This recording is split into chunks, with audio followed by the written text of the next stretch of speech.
Hello class 8 students, welcome to Studyfy success. तो हम पढ़ रहे थे अपना chapter number 4, combustion and flame. तो प्रीवियस लेक्चर में हमने क्या देखा था? प्रीवियस लेक्चर में हमने देखा था कि फ्लेम क्या होती है और स्ट्रक्चर ऑफ फ्लेम क्या होती है। ठीक है, और हमने देखा था कि different zones of candle flame हम कैसे डिफाइन करते हैं। आई होप आपने ये सब रिवाइज किया होगा कि हमने देखा था कि जैसे ये जो ब्लू जो पार्ट होता है, थिनेस्ट पार्ट होता है, ये होटेस्ट पार्ट होता है हमारी फ्लेम का, और ये आउटर जोन इसको हम बोलते हैं। फिर ये आता है येलो जो हमारे पास पार्ट होता है, ये मॉडरेटली हॉट होता है जिसको हम मिडल जोन बोलते हैं। फिर आता है जो लीस्ट हॉट पार्ट होता है जिसको हम इनर मोस्ट जोन बोलते हैं, जो कि ब्लैक कलर का होता है। ठीक है, आज हम पढ़ेंगे क्लास में कि फ्यूल्स क्या होते हैं और फ्यूल एफिशिएंसी क्या होती है। ये हम आज की क्लास में देखेंगे। आज हमारा चैप्टर नंबर 4 कंप्लीट हो जाएगा। तो देखते हैं कि फ्यूल्स क्या होते हैं। A material which is burn to produce heat is called fuel. वो मटेरियल जो कि बर्न करने पर हीट प्रोड्यूस करती है उसको हम क्या कहते हैं? फ्यूल कहते हैं। Some of the common fuels are wood, coal, LPG, kerosene, petrol, diesel, natural gas, biogas. ये जो हमारे सारे हैं ये फ्यूल्स कहलाते हैं। मतलब कि इनको अगर हम बर्न करते हैं तो ये हमें क्या देती है? हीट प्रोवाइड करते हैं, इसलिए क्या बोलते हैं? इनको फ्यूल बोलते हैं। A fuel is a very good source of heat energy. जो फ्यूल होता है वो बहुत अच्छा सोर्स माना जाता है, हीट एनर्जी प्रोवाइड करता है। The heat energy produced by burning a fuel can be used directly to cook food and for running motor vehicles and factory machines, or it can be converted into electrical energy at thermal power stations, and this electrical energy is then used for various purposes. क्या बोल रहे हैं कि जो fuel होता है वो बहुत अच्छा सोर्स होता है हीट एनर्जी का, और जो हमारे पास जो हीट एनर्जी प्रोड्यूस होती है जब हम फ्यूल को बर्न करते हैं तो वो किस लिए काम आती है? हम अपना खाना बना सकते हैं उससे, और जो मोटर व्हीकल्स रन होती है उसमें फ्यूल होता है, जो फैक्ट्री मशीन्स चलती हैं उसमें फ्यूल होता है। और हम क्या कर सकते हैं? ये जो फ्यूल जो हीट एनर्जी प्रोवाइड करता है इसमें इसको हम डायरेक्टली कन्वर्ट कर सकते हैं इलेक्ट्रिकल एनर्जी में। ठीक है, इलेक्ट्रिकल एनर्जी में कन्वर्ट कर सकते हैं, जो कि वो किस लिए यूज हो सकती है? इलेक्ट्रिकल एनर्जी यूज हो सकती है जो हमारे थर्मल पावर स्टेशन होते हैं उसमें इलेक्ट्रिकल एनर्जी कन्वर्ट हो सकती है। तो ये भी क्या हुआ? फ्यूल से ही हुआ, फ्यूल से इलेक्ट्रिकल एनर्जी में चेंज हुआ, जो कि जो थर्मल पावर स्टेशन होती है वो यूज कर सकती है। और जो ये इलेक्ट्रिकल एनर्जी है या जो इलेक्ट्रिसिटी जनरेट होती है ये हम बाकी बहुत सारे पर्पसेस के लिए यूज कर सकते हैं। ठीक है, the fuels which we use for various purposes can be in the form of solid में भी हो सकती है, लिक्विड में भी हो सकती है और गैस में भी हो सकती है। तो हमारे पास तीन टाइप के फ्यूल्स होते हैं: solid fuels, gaseous fuels and liquid fuels. ठीक है, तो एग्जाम्पल क्या हो सकते हैं सॉलिड फ्यूल के? Wood, charcoal, coal, coke, agriculture waste and cow dung cakes, जिसको हम उपले बोलते हैं। जो गाँव में रहते हैं बच्चे उनको पता होगा कि क्या होते हैं ये। तो ये हमारे सॉलिड फ्यूल्स के एग्जांपल्स है। और एक लिक्विड फ्यूल्स के एग्जांपल क्या हो सकते हैं? कैरोसिन, पेट्रोल, डीजल, एल्कोहल, और ये हमारे पास लिक्विड फ्यूल्स के एग्जांपल है। गैशियस फ्यूल के क्या एग्जांपल हो सकते हैं? Natural gas, petroleum gas, biogas and coal gas. तो हमारे पास तीन टाइप के फ्यूल्स होते हैं: solid fuels, liquid fuels and gaseous fuels, और ये इनके एग्जांपल्स हैं। ठीक है, नेक्स्ट आता है फ्यूल एफिशिएंसी। फ्यूल एफिशिएंसी क्या होती है? All the fuel produce heat on burning. All the fuels, however, do not produce the same amount of heat. सारे फ्यूल्स बर्न करने पर हीट तो देते हैं, पर सारे फ्यूल्स बर्न करने पर सेम अमाउंट ऑफ हीट नहीं देते। किसी की कम हीट निकलती है तो किसी की ज्यादा हीट निकलती है। तो उनकी अमाउंट पे डिपेंड करता है कि क्या कौन सा फ्यूल किस अमाउंट में हमने हीट करा है। तो amount of heat produced by the complete burning or complete combustion of 1 kilogram of fuel is called its calorific value. तो जो अमाउंट जो हीट प्रोड्यूस होती है जब कंप्लीट कंबशन हो जाता है और किसका? 1 किलोग्राम ऑफ फ्यूल का, उसको हम बोलते हैं कैलोरीफिक वैल्यू। कैलोरीफिक वैल्यू कैसे डिफाइन करते हैं? जब हम 1 किलोग्राम ऑफ फ्यूल का कंप्लीट कंबशन हो रहा है उसको हम बोलते हैं calorific value. Calorific value of a fuel is expressed in the unit. Unit क्या होती है कैलोरीफिक वैल्यू की? किलोजूल्स पर किलोग्राम। ये हमारे पास इसकी कैलोरीफिक वैल्यू की यूनिट होती है जिसमें हम एक्सप्रेस करते हैं। शॉर्ट में क्या लिखते हैं? किलो जूल्स को केजी और किलो जूल्स को के जे, किलो जूल्स, किलोग्राम को के जी, ये लिखते हैं हम किलो जूल्स पर किलोग्राम को शॉर्ट में। We know that kerosene is a fuel. Kerosene एक फ्यूल होता है, हम सबको पता है। तो जब हम 1 किलोग्राम कैरोसिन को बर्न करेंगे तो क्या होगा? 45,000 किलो जूल्स हीट एनर्जी की प्रोड्यूस होगी। तो कैलोरीफिक वैल्यू कैरोसिन की क्या हुई? 45,000 पर जूल्स पर किलोग्राम। ये हमारे पास कैरोसिन की कैलोरीफिक वैल्यू है। 45,000 किलो जूल प्रोड्यूस हुई जब हमने 1 किलोग्राम कैरोसिन को हीट करा। ठीक है। The calorific value of a fuel is also known as the heat value of the fuel। Calorific value fuel की उसको हम क्या बोल सकते हैं? Heat value of the fuel भी बोल सकते हैं। By saying that the calorific value of LPG is 55,000 kilojoule पर केजी। अगर आपको कोई दे दे कि 55,000 केजी किलोजूल पर केजी एलपीजी की कैलोरीफिक वैल्यू है, तो इसका मतलब क्या हुआ?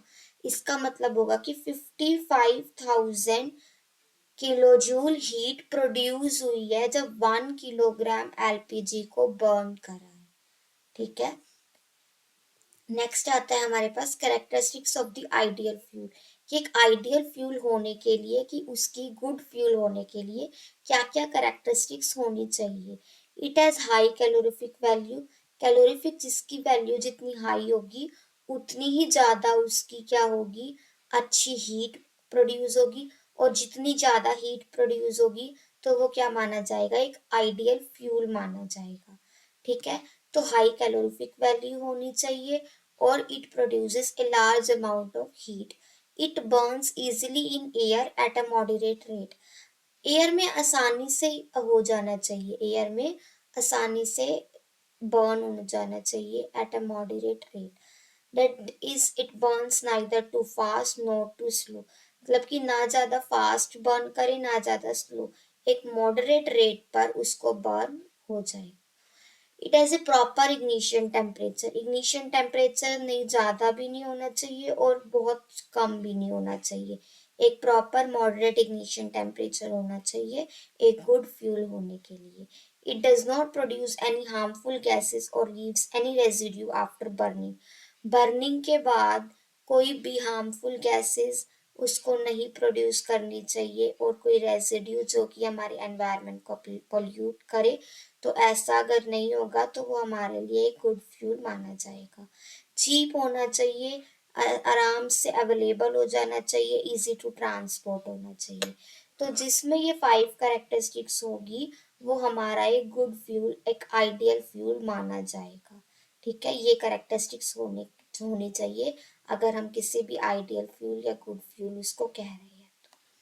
फिर आता है हमारे पास burning of fuels lead to harmful products. तो कई बार जो फ्यूल्स होते हैं वो हमारे, जब हम उसको बर्न करते हैं तो हार्मफुल प्रोडक्ट्स रिलीज करते हैं जो कि एनवायरनमेंट के लिए हार्मफुल इफेक्ट्स हो सकती है। तो हमारी फ्यूल कंजम्पशन धीरे धीरे बढ़ रही है। तो फ्यूल कंजम्पशन के बढ़ने के कारण हार्मफुल इफेक्ट्स हो रहे हैं एनवायरनमेंट पे। वो क्या क्या हो रहे हैं? फर्स्ट है the burning of fuels like wood, coal, petroleum products. जो भी बर्न करते हैं, हम वुड को बर्न कर रहे हैं, कोल को या किसी भी पेट्रोलियम प्रोडक्ट को, जैसे कि कैरोसिन, पेट्रोल, डीजल, इनमें से किसी को भी बर्न कर रहे हैं, तो ये क्या करते हैं? अनबर्न कार्बन पार्टिकल्स एयर में रिलीज करते हैं। और ये जो कार्बन पार्टिकल्स होते हैं ये क्या होते हैं? ये डेंजरस पॉल्यूटेंट्स होते हैं जो कि रेस्पिरेटरी डिजीज जैसे कि अस्थमा बीमारी को फैलाते हैं।